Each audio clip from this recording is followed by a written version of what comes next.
nikelnya segala macam, baterainya sampai baterai itu udah ada, recycle baterainya udah ada. Nah, tapi mobilnya kan kita belum ada nih, mobil untuk mobil listriknya. Dan sekarang kita kan sudah committed untuk net zero emission 2060, malah keinginan Bapak Presiden bisa lebih cepat.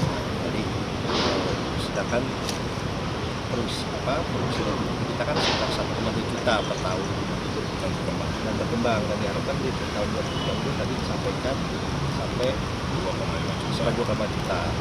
Ya maksudnya masa kita hanya tidak bisa berperan lebih besar dan kasih yang nasional Indonesia untuk pengembangan mobil listrik, baterai, untuk kita dari segi investasi mempunyai kemungkinan untuk mengembangkan juga mobil listrik, investasi yang bisa masuk untuk itu. Tapi ke situ sih itu karena potensi tadi bicara ya kita kan potensi dari nikelnya segala macam, baterainya sampai baterai itu udah ada, recycle baterainya udah ada. Nah, tapi mobilnya kan kita belum ada nih, mobil untuk mobil listriknya. Dan sekarang kita kan sudah committed untuk net zero emission 2060, malah keinginan Bapak Presiden bisa lebih cepat. Jadi sedangkan produksi kita kan sekitar 1,2 juta per tahun dan berkembang, dan diharapkan di tahun 2020 tadi disampaikan sampai 2,5 juta. Ya maksudnya masa kita hanya tidak bisa berperan lebih besar dan masalah arahnya seperti itu. Dan kita juga melakukan kajian komputer itu sih. Bahkan udah ada Hyundai Pak. Iya kan Hyundai ini bukan hanya Hyundai, ada Hyundai, ada BYD yang sudah masuk, ada Wuling yang sudah bikin manufacturing-nya ya. Nah, tapi kan itu atas nama perusahaan mereka gitu. Nah, kita kan sudah ada Maung ini kira pengembangan ya, nanti kita bicara apa kegiatan ini lanjut lagi. Mau masuk ke mobil listrik? Enggak, Maung kan udah ada gitu kan. Nanti kita lihat itu pengembangan ke depan ya, tapi dari segi investasinya, saya sih lebih dari segi investasinya lah. Bagaimana dari pengembangan itu, ada pembahasan soal juga peluncuran dana antara juga Pak. Kenapa? Ada pembahasan soal peluncuran dana antara juga. Kan RUU BUMN udah lebih fokus lagi soal pengembangan mobil, bagaimana pengembangan mobil betul. Iya. Itu aja sih. Ya. Sore teman-teman media sekalian, jadi kami dari Dewan Ekonomi Nasional baru saja diterima oleh Bapak Presiden dengan agenda utama adalah memberikan laporan dan hasil rekomendasi dari Dewan Ekonomi Nasional terkait bagaimana sikap Indonesia dalam menghadapi pemerintahan Trump yang baru ini. Bagaimana dampak atau potensi dampak yang akan terjadi kepada Indonesia dari segi kebijakan Trump, terutama terkait dengan tarif, terkait dengan imigrasi, bagaimana dampaknya terhadap ekonomi kita, apa dampak positif dan negatifnya. Tadi kami sudah laporkan secara detail kepada Bapak Presiden, dan Bapak Presiden juga sudah memberikan arahan-arahan kepada kami untuk menindaklanjuti. Mungkin secara detail saya akan mohon kepada Pak Khatib Basri untuk bisa memberikan penjelasan lebih detail terkait dengan rekomendasi yang diberikan oleh Dewan Ekonomi Nasional kepada Bapak Presiden terkait dengan kebijakan Trump. Saya persilakan Pak Khatib. Terima kasih.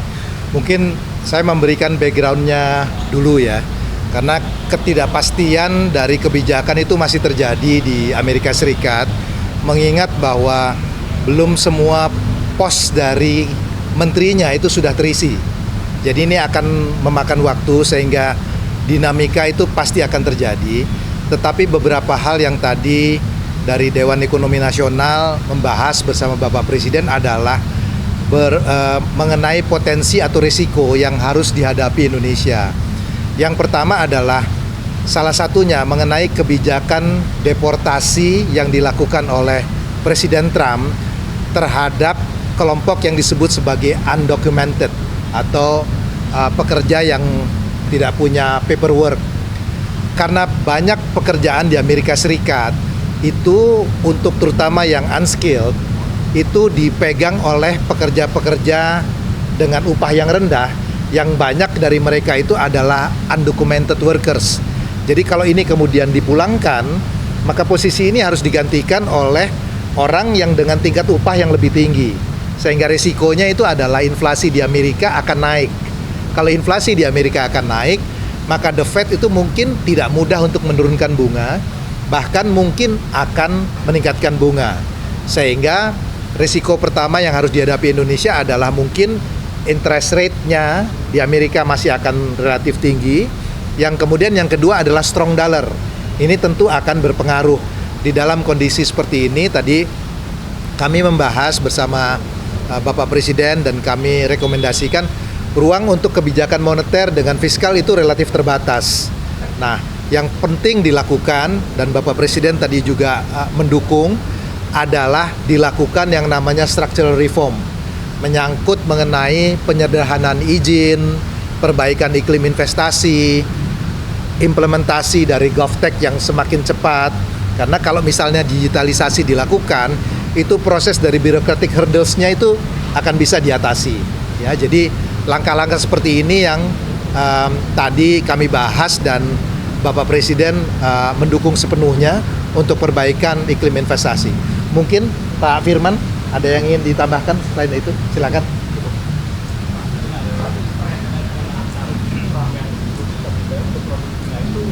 Dampaknya seperti apa pada Indonesia dan apakah barang-barang ilegal dari China itu berpotensi bocor ke Indonesia juga? Sejauh ini penerapan tarif terhadap Indonesia belum dilakukan, ya.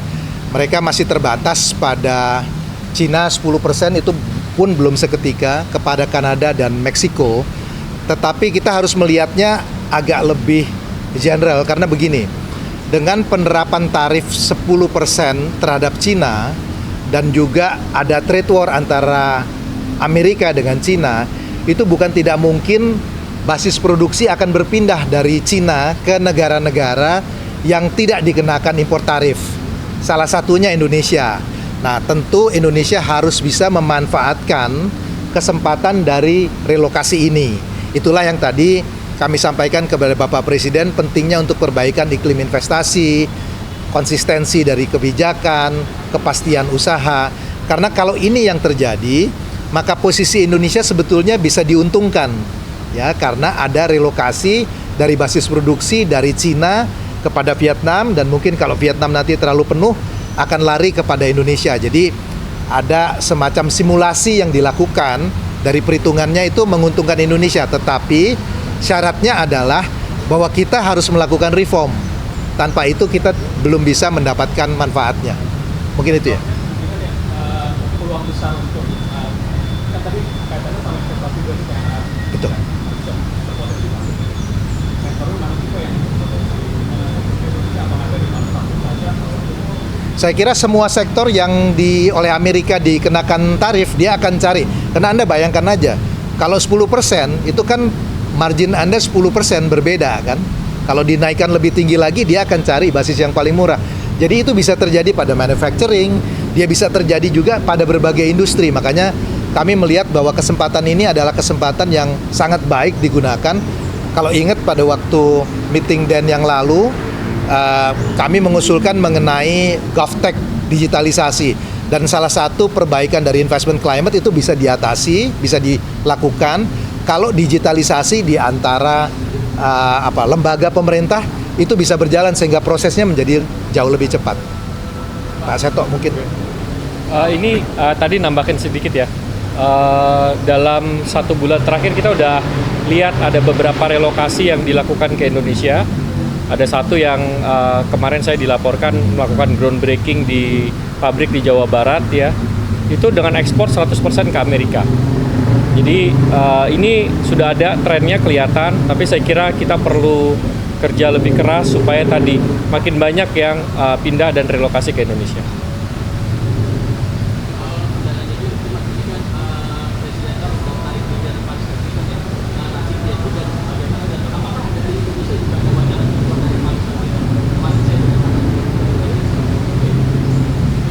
Ya, saya kira nanti kita perlu lihat ya, karena tadi Pak Khatib sampaikan ini masih banyak uncertainty kebijakannya ya terkait dengan hal ini ya. Jadi ini yang saya kira nanti kita perlu pelajari lebih lanjut.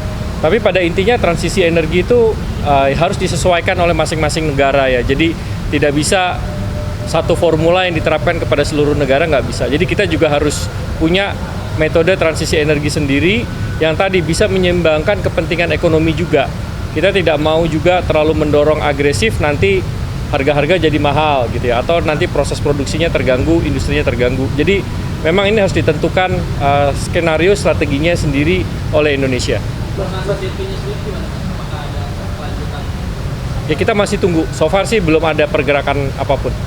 Terus tentang pendanaan itu juga, dengan diam kitanya ini apakah sudah ada juga rekomendasi dari BEM juga kalau presiden untuk mencari investor lain? Ya kita belum kaji secara spesifik untuk itu. Karena tadi seperti disampaikan, itu belum seluruh posisi kementeriannya di Amerika itu diisi. Jadi kalau mau tahu secara pasti kebijakannya, Anda kan juga lihat kan di media, mau diterapkan tarif sekian, ternyata prakteknya angkanya berbeda ya. Jadi kita masih lihat bahwa pola ini masih akan, dinamikanya masih akan terjadi dalam beberapa bulan. Setelah itu settle baru kita bisa tahu pasti polisinya. Oke. Oke.